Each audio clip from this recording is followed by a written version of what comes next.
في فيديو النهاردة هنحقق المعادلة الصعبة لشنطة المدرسة الكروشيه، وهنعمل شنطة باك بتجمع بين الوزن الخفيف والمتانة.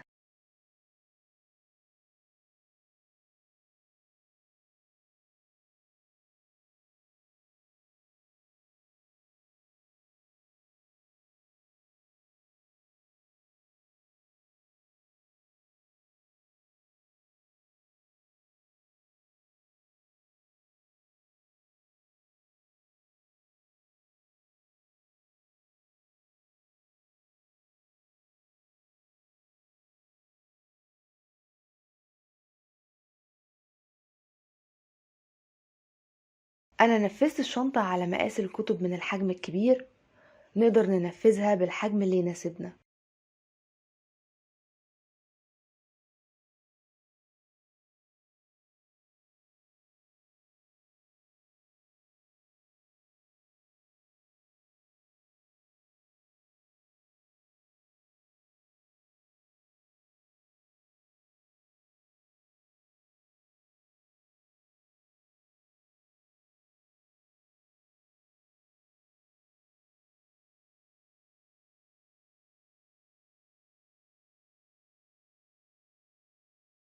هضيف للشنطة قطع جلدية ممكن الاستغناء عنها، وهي قاعدة جلد بعرض 25 سنتي وطول 15 سنتي،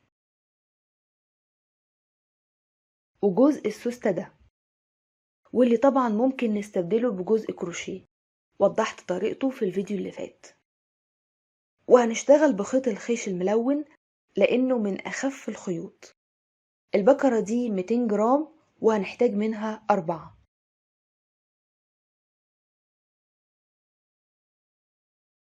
هشتغل على فتلتين وهستخدم إبرة 5 ملي. أعمل عقدة بداية و21 سلسلة.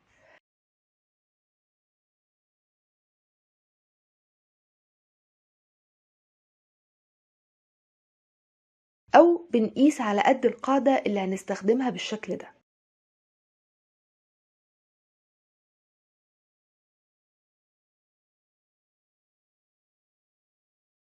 واشتغل في السلسلة التانية تزايد.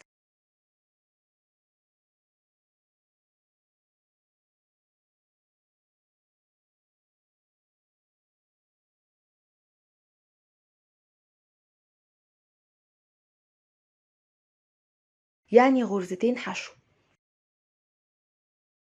وكمل بغرزة حشو في كل سلسلة.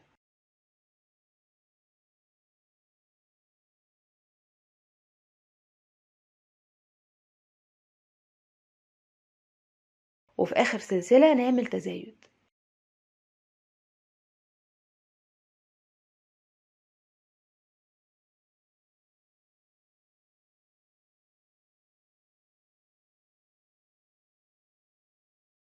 يعني على 20 سلسلة عملت 22 غرزة حشو.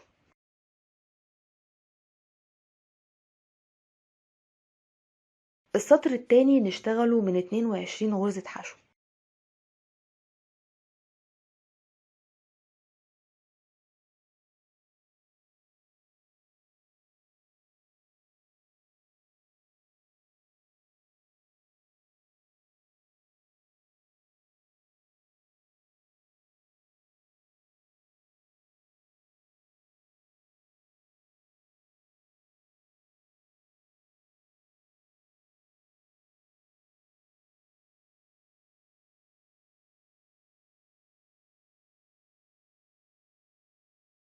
وبنكمل بنفس الطريقة علشان نعمل نفس شكل القاعدة.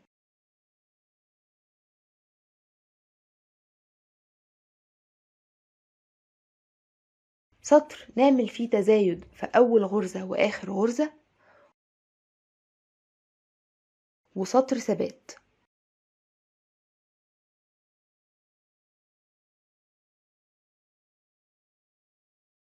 اشتغلت 7 سطور، كان فيه تزايد في السطر الأول والتالت والخامس والسابع.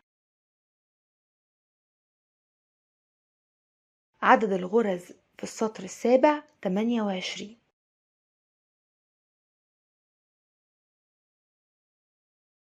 بعد كده نشتغل 4 سطور ثبات، يعني 4 سطور بعرض 28 غرزة.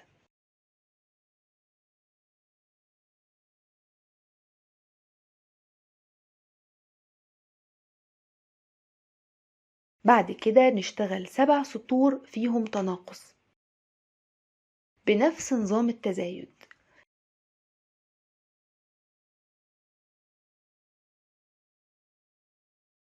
يعني سطر نعمل فيه تناقص في البداية والنهاية، وسطر ثبات.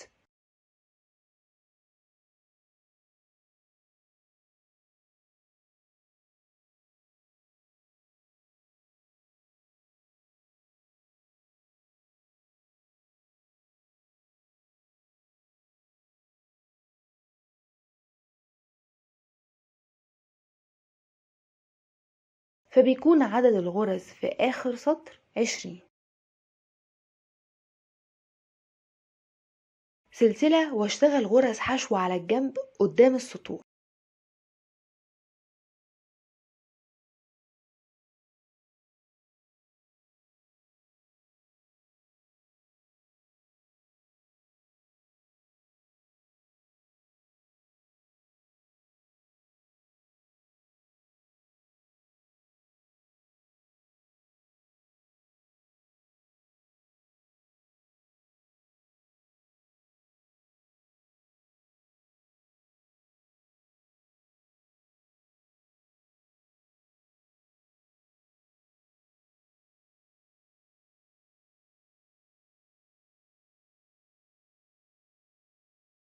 عدد الغرز 18 نفس عدد السطور.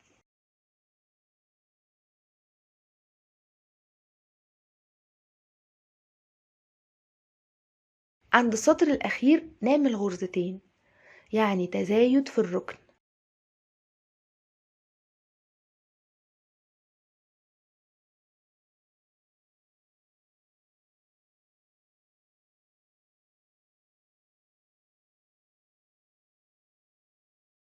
وكمل بحشو على سلاسل البداية.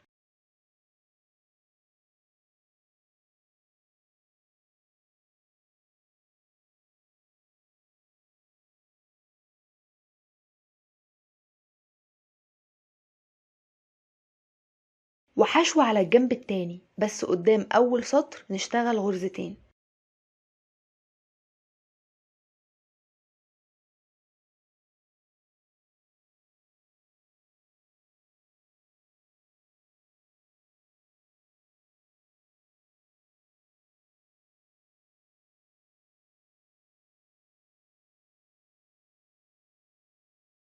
غير كده غرزة واحدة قدام كل سطر.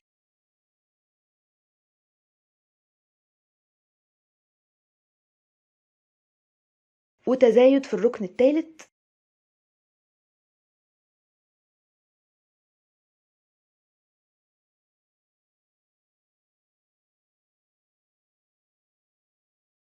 وحشو فوق السطر الأخير.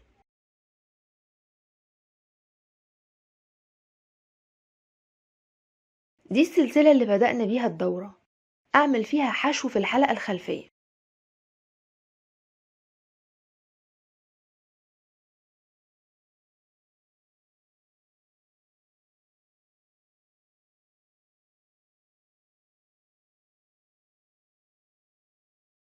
وأعلم الغرزة دي لأنها أول غرزة في جسم الشنطة.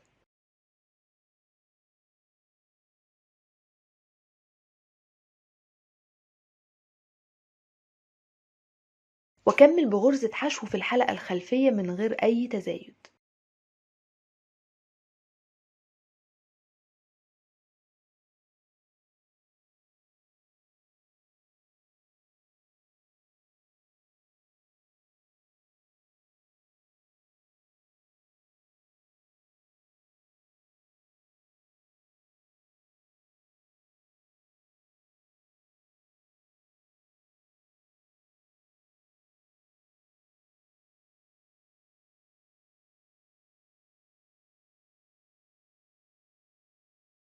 مش هنقفل السطر، هنشتغل فوق أول غرزة وهنسيب الماركر.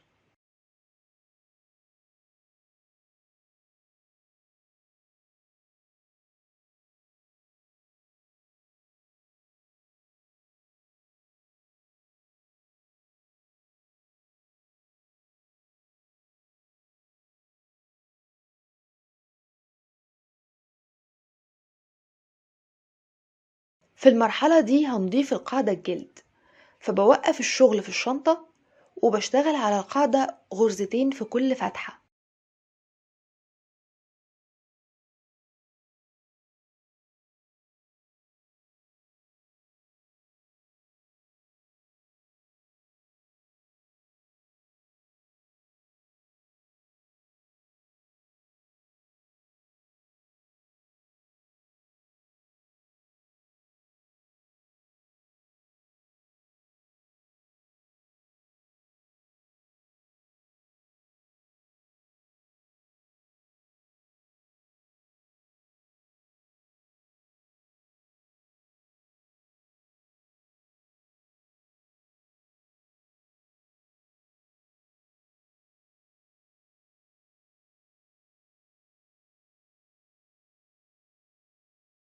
ما عدا 8 فتحات، 2 في كل ركن، اشتغلت فيهم 3 غرز.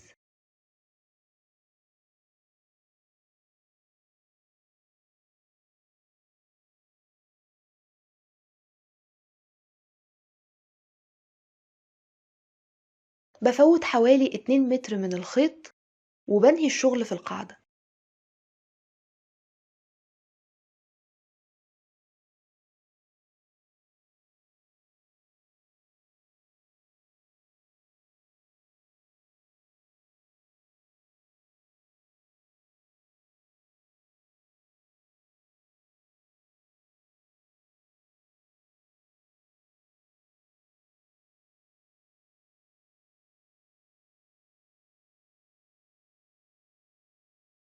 وبخيط القطعة دي على القاعدة.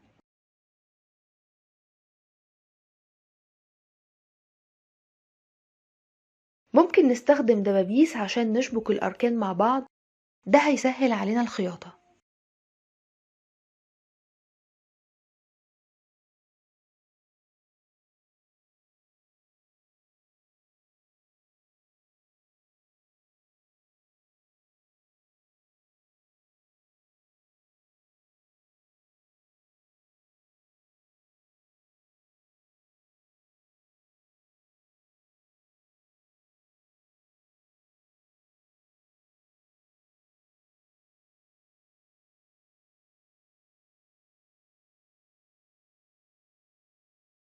زي ما قلت دي خطوة اختيارية، وممكن نستغنى عن القاعدة الجلد، لكن ده ما يمنعش انها هتضيف حماية كويسة للقاعدة وتطول من عمر الشنطة.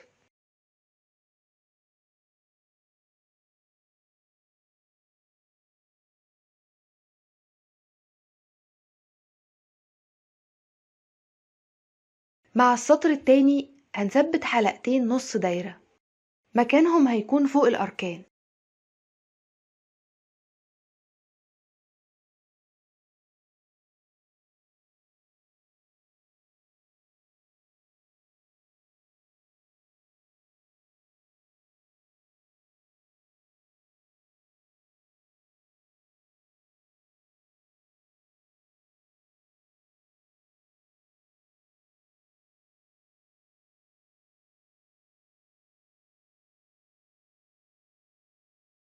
ثبت كل حلقة ب3 غرز حشو، ودي برضو أفضل طريقة لضمان قوة اليد.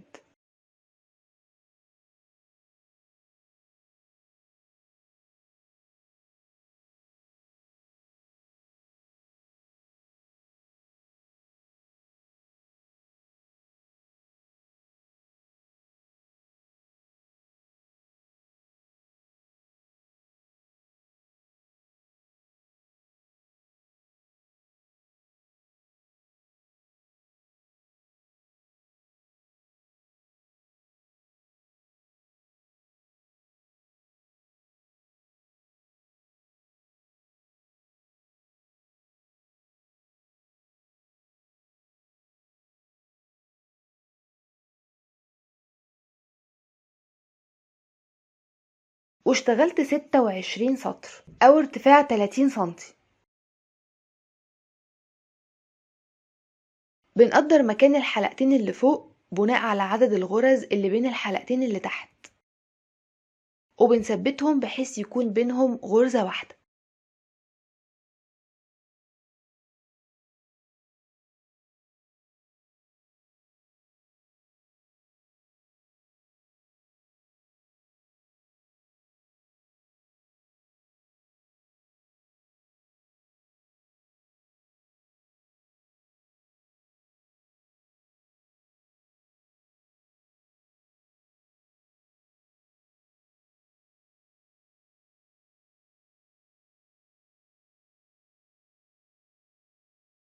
وبعد كده بنهي الشغل في الغرزة اللي فوق الماركر بالظبط.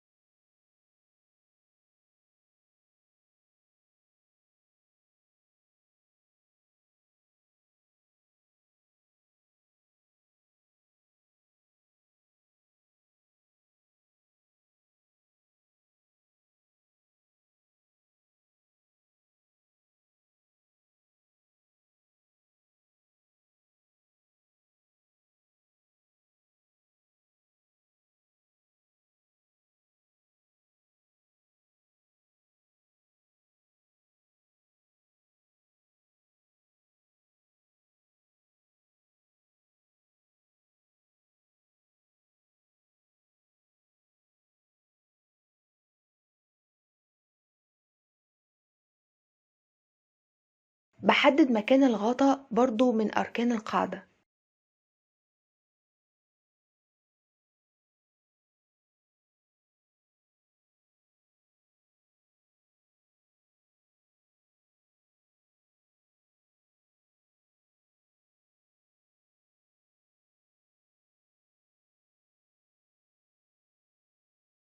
بشبك الخيط واشتغل حشو في الحلقة الخلفية.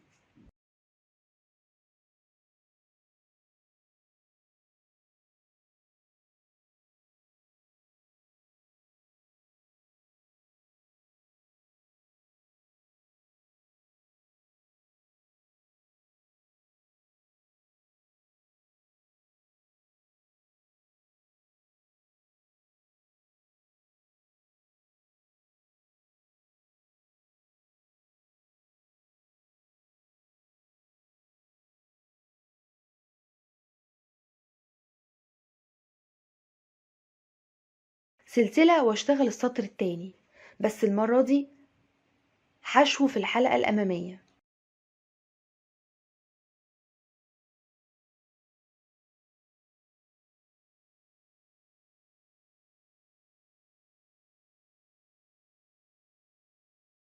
سطر هيكون حشو في الحلقة الخلفية، وسطر حشو في الحلقة الأمامية.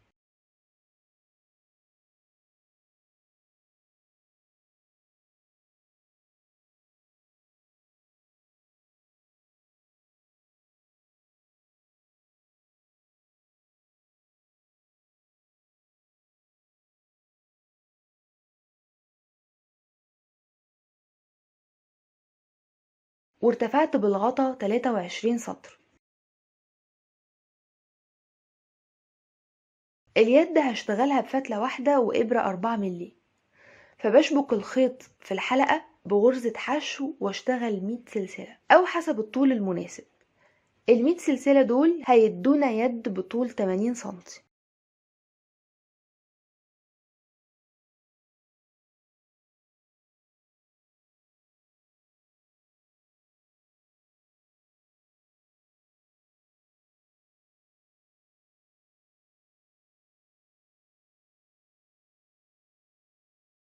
من قلب الحلقة التانية أعمل 2 حشو.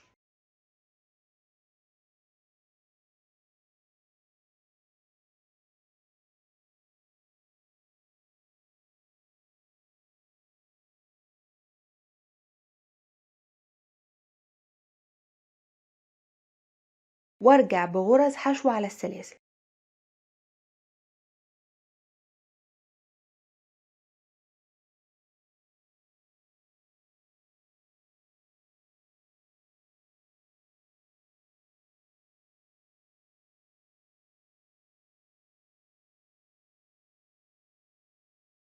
لما اوصل للحلقة اعمل من قلبها 2 حشو وارجع بالسطر التاني.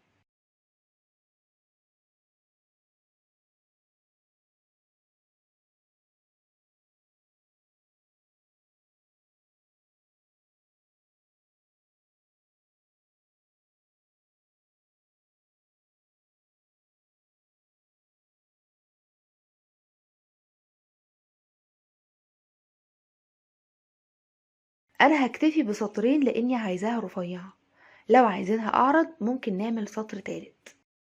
جزء السوستة اشتغلت عليه بنفس الطريقة، غرزتين في كل فتحة، كانوا 28 غرزة، وبعد اخر غرزة بسيب خيط لخياطة التثبيت. الناحية الأولى خيطتها تحت الغطا بالظبط،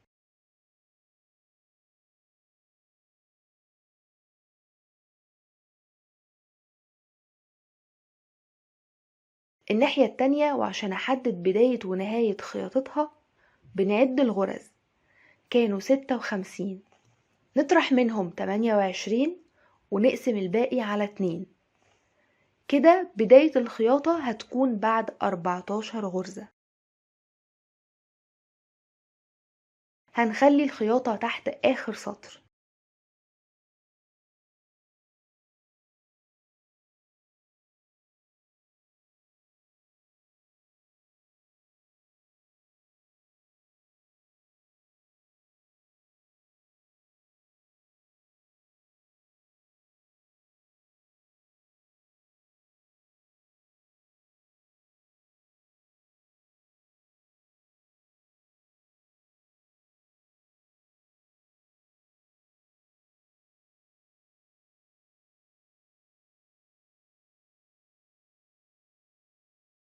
المفروض في الجنب التاني يكون باقي 14 غرزة.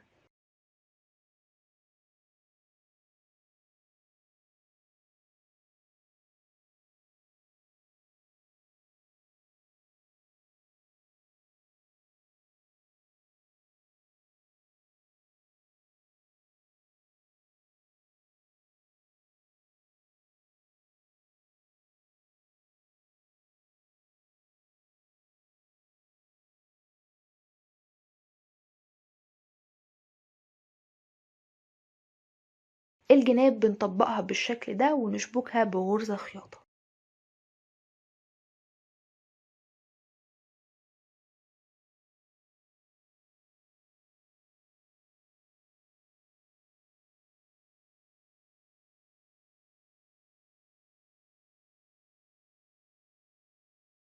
على جنش هشتغل 7 سطور بعرض 4 غرز.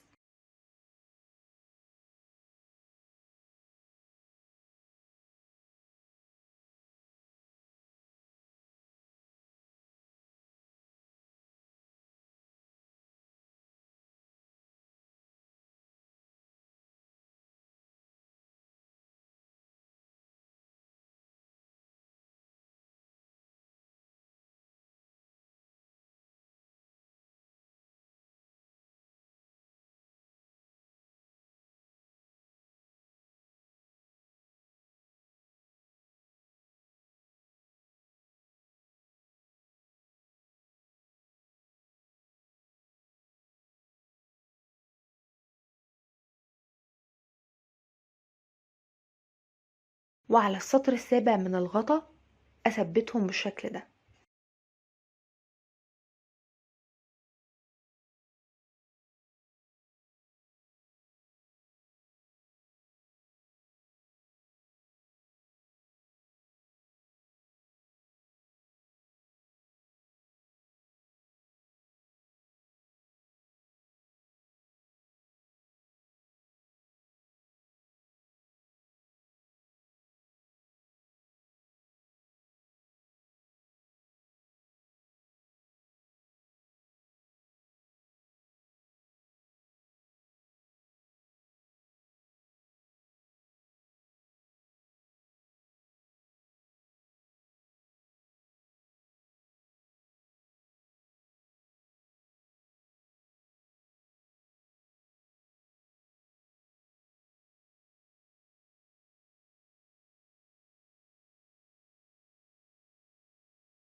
وكرر نفس الخطوات مع حلقة نص دايرة.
وبكده نكون عملنا شنطة عملية جدا لينا وللزمن، وحققنا المعادلة الصعبة في الشنطة الباك. وزنها أقل من 800 جرام، وتستحمل تقل كبير جدا، وتعيش أطول.